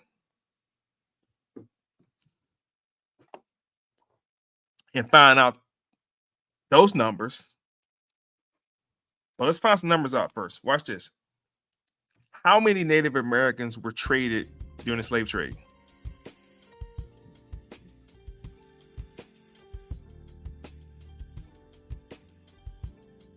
Now, why am I talking about Native Americans and Indians and indigenous black folks again? Because I'm trying to separate the histories. One part of the history, they have completely ignored it. Another part of it, they have severely diluted it. According to historical estimates, between 2.5 and 5 million Native Americans were enslaved throughout the Americas between the arrival of Columbus in early 20th century, highlighting the significant scale of Native American enslavement during the colonial period. And you'll see a lot of that. They will refer to the Native American enslavement, they'll say colonial period. Some tribes were into engaging in capturing and trading slaves from tribes, which furthered the exploit of the European traders. So here you got the damn Moors of Spain. The black Moors of Spain are helping out Spain to take over the indigenous Americans. Then you have the non-Algonquin speaking tribes, the Teepee Indians and other invaders of North America, who are also participating in capturing the indigenous people of America. So you have like 3 or 4 opposing factions. You have the British, you have the Spaniards, you have the French participated in the destruction of empire, the Haiti or Haiti Empire. You have it's just all out war. Then you got people who look like you and can speak your language. Can you imagine the disadvantage the Native Americans had? Huge disadvantage. They didn't stand a chance, a snowball chance in hell. Crazy. This is a Moorish brother, a Spanish brother. He's from Spain. He's a convert. He is no longer a part of the diaspora of the Moorish Empire. He is now converted. He has switched loyalties. These are some unloyal people. Die on your feet.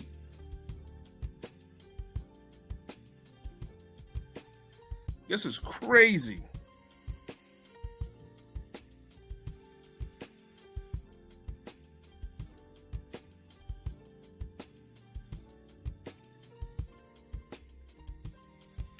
He was a Spanish slave who helped scout, and he was a diplomat for Spain.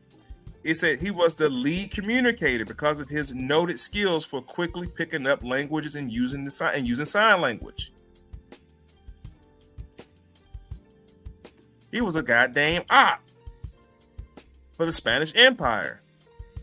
He was an op for, let me show you, the House of Castile and the House of Aragon. I'm not going to go deep into it. I just want to show you who this clown is working for.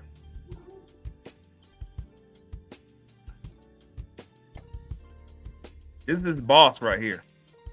Anybody that was under that Spanish flag with Columbus and the conquistadors, they were under, these are their boss right here.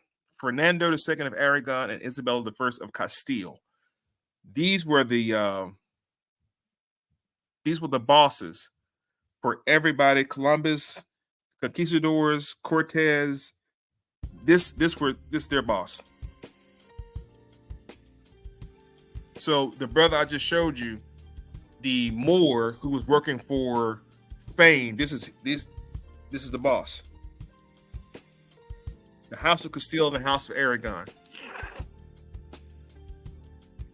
1369 to 1504, Aragon from 1412 to 1516, Nevers from 1425 to 1479, and Naples from 42 to 1501.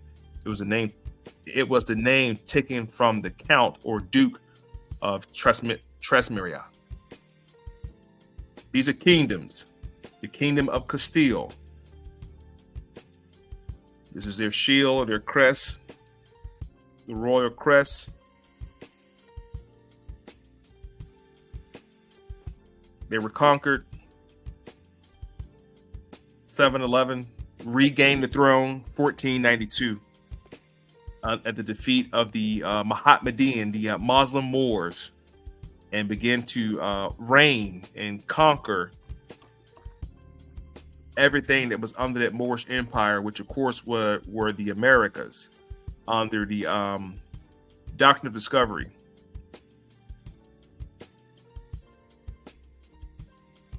Doctrine of Discovery, 1493.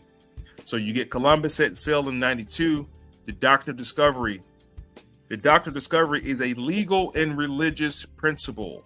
You can stop right there. It's both a legal document and religious principle that gave European nations the right to claim and exploit lands outside of Europe. So if you ever have a question to like, why did we fall so hard over here? Or what happened to our people over here? Or why so much of our history is erased over here? And why we don't know the real story of the real inhabitants of over here, etc. They put out doctrine. They put out a military campaign. They used the iron hand of God to eradicate any trace or remnants of your existence in the Americas. But it didn't work. It didn't work. So if you have not, that's exactly who the fuck they were. If you have not looked into the Doctrine of Discovery, please take a look at it at your earliest convenience. Dig through it. It can shed more light on a lot of questions that you may have had. You know what I'm saying? That's what I noticed it did for me. It helped to put a lot of light on things.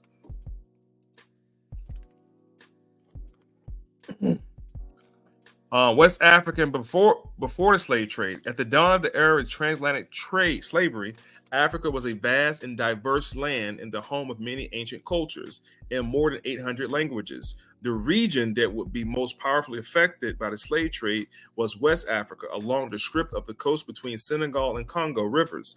Although many other regions were touched by slave trade. Can't pronounce his name. Odanga.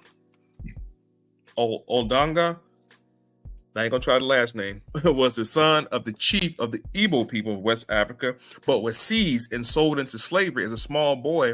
In his autobiography in 1789, he looked back on life at his homeland, remembering it is a charming, fruitful vowel. Hold on. Get our source. I apologize, y'all. We're still with the Library of Congress, by the way. Library of Congress, that's our source. Okay. In case somebody want to know.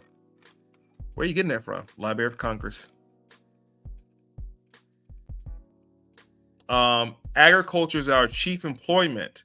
Everyone, even children and women, are engaged in it. Thus, we are all habituated to labor from our earliest years. Everyone contributes something to the common stock, and as we are inadequate with idleness, we have no beggars. The benefit of such mode of living are obvious. It goes on to talk about the global network of suffrage. The expansion of the transatlantic slave trade disrupted the West and Central African society over centuries. Beginning in the 16th century, for centuries after Spanish, Portuguese, French, and Dutch traders systematically purchased large numbers of African people, many of whom had been captured by traders, African allies in wars and raids, and transported them to the America colonies for permanent enslavement. So what we're talking about now is the Spanish colonies. We're not talking about Boston, Massachusetts, Jamestown, Virginia. We're not talking about nothing in North America. Remember, the only Spanish colony that they tried to set up was in 1526. It didn't work out too well. Those 100 Africans rebelled and went and joined the other natives of the land. And I'm going to get into who those other people were. So just keep that point in mind. 1526, Spain did try to set up shop along the coast of Georgia and South Carolina, and those 100 Africans did get away. They did escape. But we're going to rediscover who they are, okay? Just remember, 100 Africans got away. Remember, 30 Africans were brought in 1619 to Jamestown, Virginia. Okay. Let me read on about this real quick, and we're going to go back and revisit that thought while we're studying. And we don't have a whole lot of time, so I'm going to try to speed up a little bit. Some forms of slavery had already existed in the region, but large-scale abduction and transportation of people, as well as treatment of enslaved people and their descendants are permanent property, were not common. Soon, countless cargo ships, not slave ships, countless cargo ships crossing the Atlantic carrying shiploads of shackled people to the Americas, often then bringing raw material home. It is estimated that many centuries of transatlantic slave trade, more than 10 million people were enslaved and transported from Africa to the Americas. Of these, several hundred thousand were sent to 13 British colonies. Several hundred thousand were sent to the 13 British colonies. Here we go. They don't say when, though.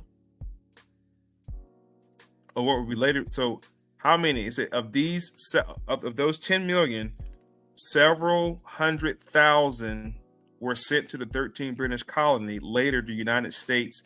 We may never know the precise number, but some estimate hold on to more than 1 million people died on the journey to the Americas. The survivors faced harsh life in other land. So now we got 130 Africans coming to the North American continent. Now we have new information that 10 million were transported to the Americas, all three Americas. Of the three Americas, several hundred thousand were sent to the United States. And that's what we wanted to find right there. Several hundred thousand were sent to the United States. It doesn't say when, though. 1676, 17, whatever. It doesn't give us a nomenclature. So I guess we now can put out several 100,000 explanation point. We don't know how many were sent to the United States. This becomes important. This becomes a great segue for my next point I wanted to make about these Africans. Remember the topic of dealing with immigration and relocation, right? Immigration and relocation. Where are we at? Immigration and relocation. I want to take your attention back to Anthony Johnson. For one reason, I've already proven that people like Anthony Johnson and Harriet Tubman are not even American. They're African. I said it. Harriet Tubman, okay, is Ghanaian. Harriet Tubman is not indigenous American. Nor was Anthony Johnson. I proved two more people was not even there from Africa. Remember, the early colonial period of North America, this is the beginning of African history in America. Write that down. The colonial period is the beginning of African history in America. This is the African experience in North America, in the colonies. This is not African American history. This is the African diaspora in America. This is African and American history. That's why all African history will always be colluded with some type of European backdrop. For example, the War of 1812 sets up the Exodus for the Trail of Tears. It's the prequel to the Seminole Wars. Any associated history you get in America is going to be associated with an American event. Let's talk about Anthony Johnson, who was an African. And we know the attitude of Africans of owning other Africans and enslaving their own kind has already been cited. That we already know. We already know that the Moors or Moriscos, okay, are by way of Esteban de Ronto, Rantes. I'm sorry, Esteban de Rantes. I'm probably slaughtering his name, but his first name is Esteban. Esteban is his first name. We know the attitude of these Moorish African enslavers. We know they would do it. So Anthony Johnson was Portuguese Angolan. Remember I said earlier how Spain kicked it off and then Portugal followed suit. Then the Dutch, then the British or England got involved a little bit later.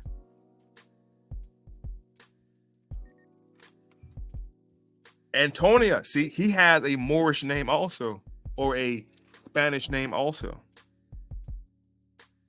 Antonio, Anthony, his Spanish name was Antonio. He was a farmer. He was an African man, indentured in Maryland, who amassed sizable landholding and had indentured servants and enslaved people in the late 1600s.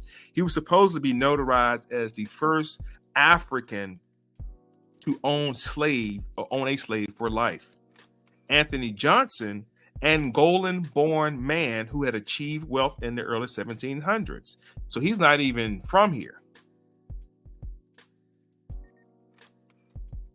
There was a war in Angola prior.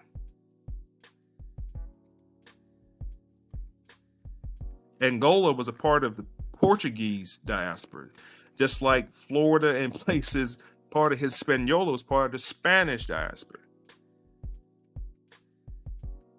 All that. Now, we can get into what's called neo-colonialism, talk about the great divide of the continent of Africa through the European nations. But I want to give some context to who he is. He's a Portuguese Angolan. If you don't know who I'm talking about with Anthony Johnson, he was the first quote unquote black slave owner of the colonies to own other slaves.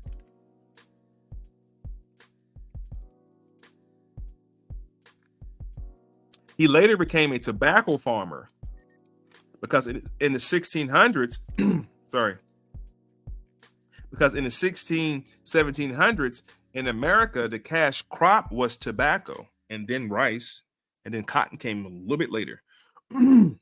What were these Africans doing in America when they got to America? If he came as an indentured servant, which is a contract, the same way that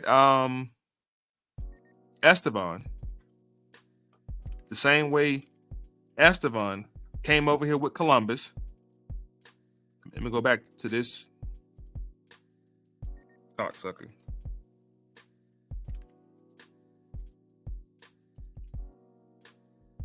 The same way he came with Columbus, which he did. The same way he wrote with Columbus over here.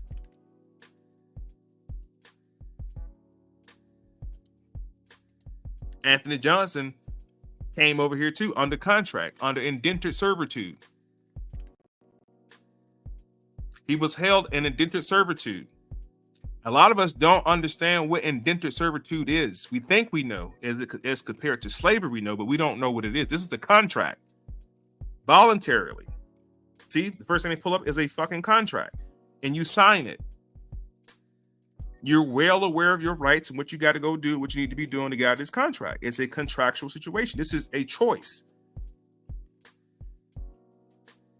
Indentured servitude is a form of labor in which a person is contracted to work without salary for a specific number of years, called indenturitude. Now, what we say is, if you don't pay me not to work, I ain't no damn slave. We're confusing the two. We're confusing indentured servitude with slavery. And that's also tripping us up.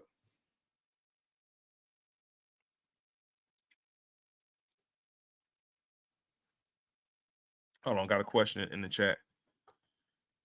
And when the sign, all those doctrines discovered, the Moors signed on that, right? Now, the Moors didn't sign off on shit. The Moors didn't sign off on shit. Not with doctrine of discovery, not with the Magna Carta, not with Dumb Versi. Dumb Versi is another doctrine that was put out. That was by the Pope. The Pope put that out, and the Pope sent the army of God called the Holy Warriors, conquistadors. I think I showed last time with the comparison of the conquistadors and the Knight Templars. These holy Roman soldiers. That was done by the Catholic Church. Morrison signed nothing.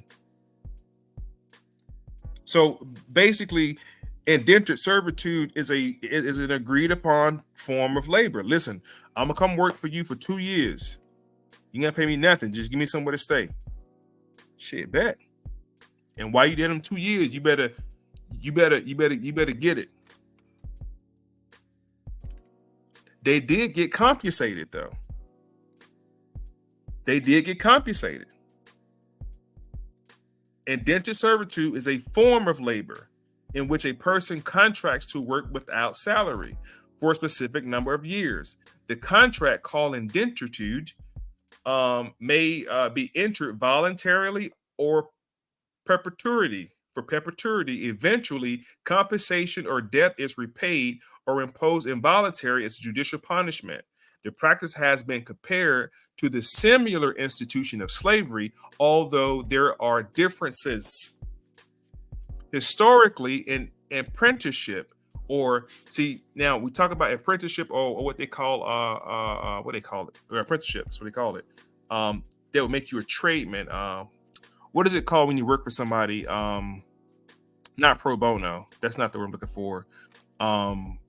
Externship. Look at indentuitude as an externship. And you have interns, you have externs. It means external people, internal people. But typically, interns or externs do not get compensated monetarily. It's a apprenticeship type situation. This is exactly what indentured servitude is. It's to learn a craft or a trade while working somewhere for a period of time. In that period of time, you will amass some type of value. That value goes towards the contract, though, until your time is up. Now, at the end of your contract, you should have amassed huge skill set to now go liberate yourself, because we're going to give you land after you're emancipated from this contract. And land was given. And becoming a landowner, you now have to hire other contractors to come work your land. So now you have an opportunity to go get you some contractors or indentured servants, and you can work them in perpetuity. Perpetuity means forever. I'm sorry, just renewal over and over. Perpetuity. In perpetuity. Because let's see what it said. He earned his freedom after several years and was granted land by the colony. He completed his contract. Upon completion of his contract, you work for whatever the set time was. Your black ass now gets some land. He became a tobacco farmer. He didn't go back to Africa. He didn't try to go back to Angola. He had no desire to go back to Angola. This is the new world for Africans. The Africans are now in North America benefiting or becoming beneficiaries off the land, just like their white brethren. In 1621, an African was a landowner, the same land that was being swiped away from the indentured people. I'm sorry, the indigenous people that were here. Your land was being swiped away and being given to Africans.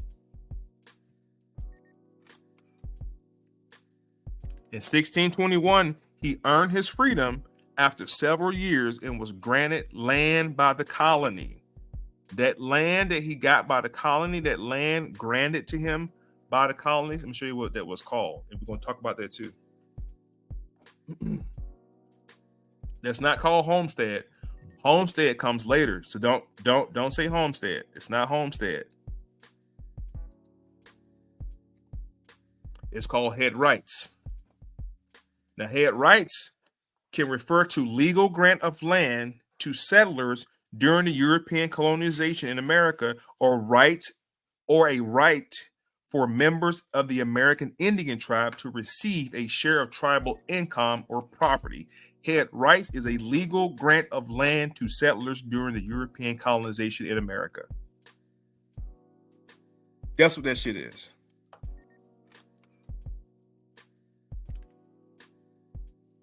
That's what that is.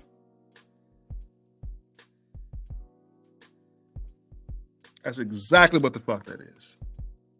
So now you have Africans who are becoming beneficiaries of land in North America by way of head rights or land grants. During the colonial period, landowners were given land grants, usually 50 acres. That's more than the 40 acres they gave to the Negroes. 50 acres per immigrant sponsored. Now, the sponsored immigrants were all under indentured servitude. They had to work their way off that sponsorship. That sponsorship had capital, money behind it. Somebody sponsored them to come to the colony. In return, whatever they farmed, once they got their head rights, they had to give a percentage of that back to the sponsorer. This was a business. This was big business. Big business.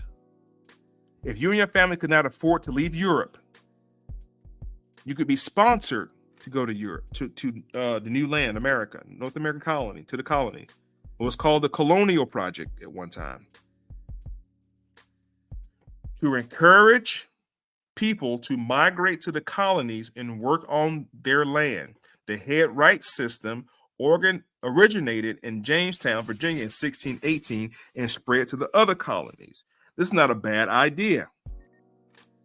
So now not only do you have Africans who are becoming beneficiaries of land, like your boy Anthony Johnson.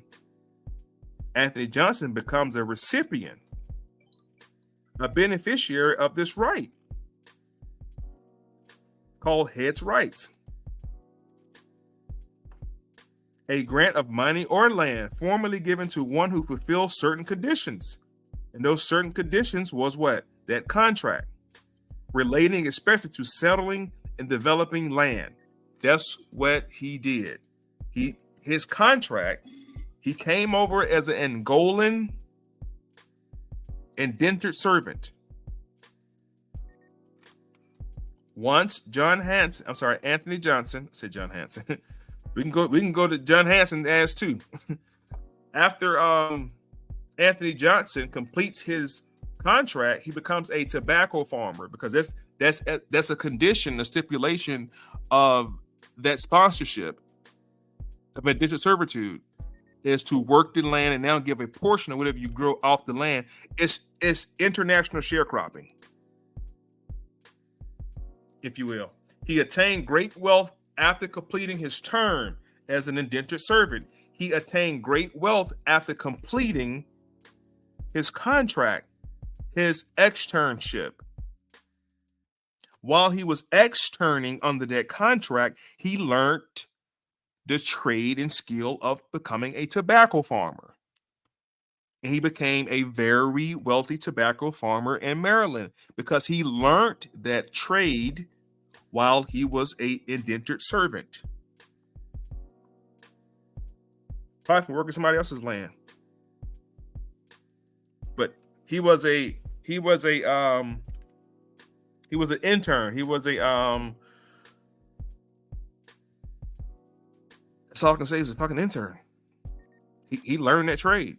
After he completed his contract, he too became a tobacco farmer in Maryland.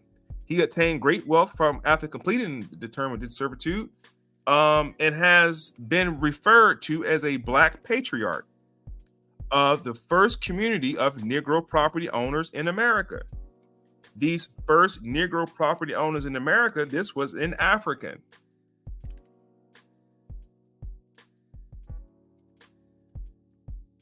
Do y'all see that?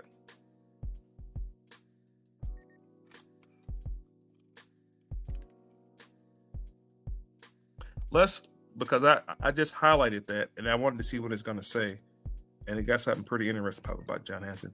Again, this is an African in the Americas. The phrase "black patriarch of the first Negro community owner in America" refers to Anthony Johnson. Explanation: Anthony Johnson was an early African American landowner in Virginia. So right here is the confusion. If I would have never shown you that Anthony Johnson was from Angola, and Anthony Johnson was also a contractor that also then began to enslave other people that looked like him,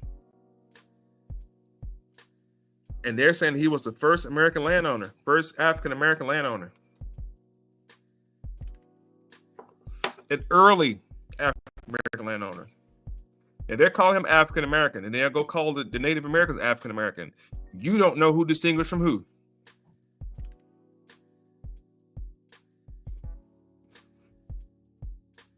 You don't know who the fuck who is now. And I just showed you he's an African from Angola.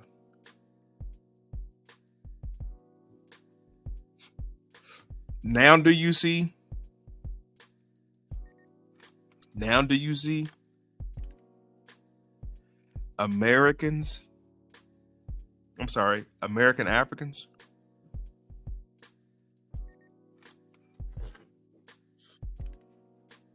Now do y'all understand when I say American Africans? Now do y'all understand when I say the next time you say African American, stop and say African and Americans? Because see, the African American story is always going to be tied to an American story. Has no choice. What I mean by that is the story of Anthony Johnson is embedded in colonial American history. The story of Anthony Johnson is embedded in colonial American history. This is the American African. John Hanson was an American African. Harriet Tubman was an American African.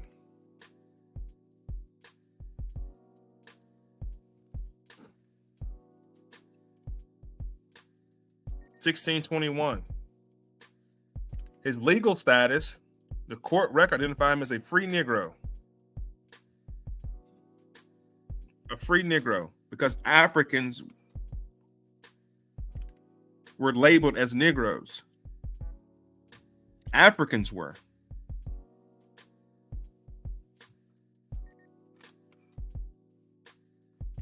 So not only do you see people of color or free Negroes or Africans, not only do you see Africans in the colonies with inappropriate behavior, but you also see Black Spaniards or Moors who are also displaying inappropriate behavior.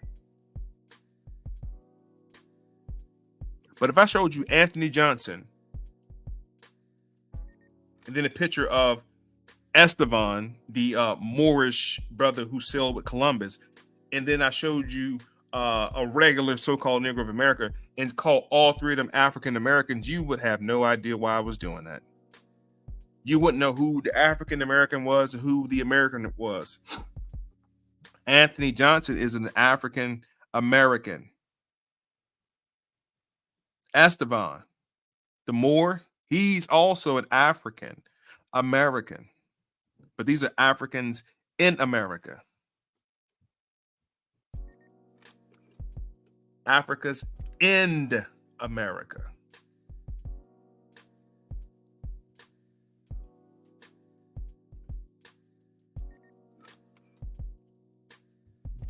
Okay, fam.